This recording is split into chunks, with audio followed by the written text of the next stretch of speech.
In this video, I'll guide you through how to download and install Anaconda Python in Windows 11.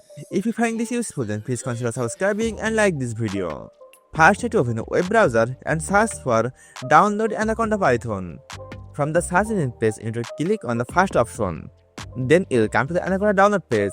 Now click on Skip Registration. Then just click on the download button. Then Anaconda Python will start to download on your computer. Now you need to wait for a few seconds based on your internet connection speed. Once the download process is complete, then double click on it to install it on your computer. Now click on next and you need to accept the terms and conditions. Now choose install for. You can install for only you and you can install for all users. Just go to the first one and click on next. Again click on next and click on install button. Now it can take a few seconds. Once the installation process is completed, then click on next button. Again click on next and then finish. Then Anaconda software will open on your computer. But for the first time, it can take a few seconds. Now we need to create an account to using Anaconda. By following this easy tutorial, you can easily download and install Anaconda Python in Windows 11.